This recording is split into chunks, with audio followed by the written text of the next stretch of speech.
yagiye kumva ku buriri yumva umwana muri hejuru.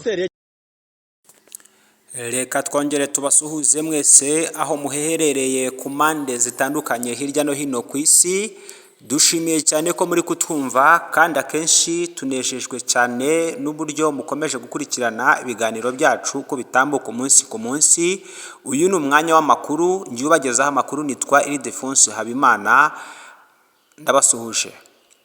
Nta gihe kinini cyane gishize isi ikomeza kugaragaraho ibibazo bitandukanye, aho usanga abantu bamwe na bamwe hirya no hino ku isi ikibazo cy'inzara gikomeje kuba ikibazo. Ariko nanone abantu benshi bakomeje kwadukana imico itandukanye, aka ko ni akamaramasa, aho umwana yibasiye nyina akamusanga ku buriri, akamujya hejuru akamukorera ibyahe na hehe.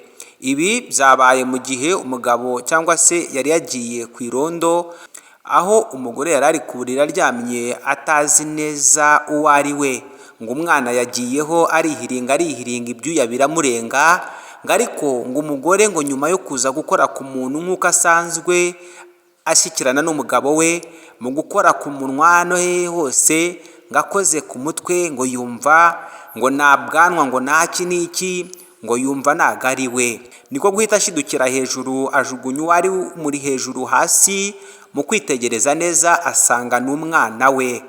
Dore ibiko byabaye kandi ntabwo ari ibitangaza, kuko hirya no hino ku isi hakomeje kugaragara ibikorwa by'indengakamere bikomeje kwaduka mu bantu, aho abantu benshi bari kwadukira ibikorwa by'inyamaswa.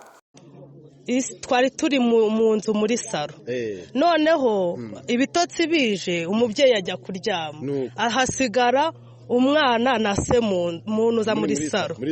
Ubwo rero ntiyamenye igihe se yagendeye, yagiye kumva ku buriri yumva umwana muri hejuru. Ku kazi ku irondo, agira ngo ni umwana, nako agira ngo ni se uje gutera akabariro, yagakorakora umupira yumva sisa. Ubwo rero nibwo yahise amwishitura amukubita hasi, ava ku gitanda agwa hasi.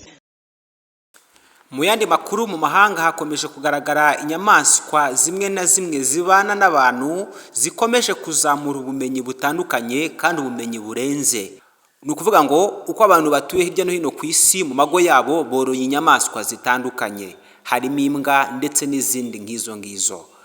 Ariko ugiye kureba umubare munini w'inyamaswa abantu boroye zirimo ziradukana imico itandukanye, aho inyamaswa nyinshi ubu ngubu zifite imico nk'iy'abantu.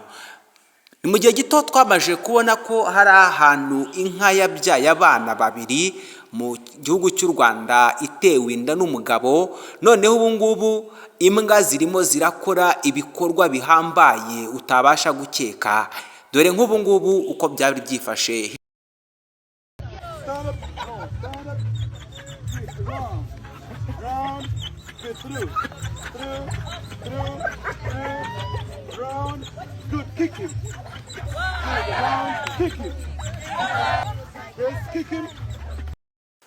Mbaye mbashimiye, andi makuru nakagaruka. Wowe uri hirya no hino kana subscribe kugira ngo ibiganiro byacu bijye bikugeraho 5 kuri 5. Nawe wakanze subscribe, kora kunzogera kugira ngo uko dukoze ikiganiro gishyashya kijye kikugeraho. Mbaye mbashimiye, ciao.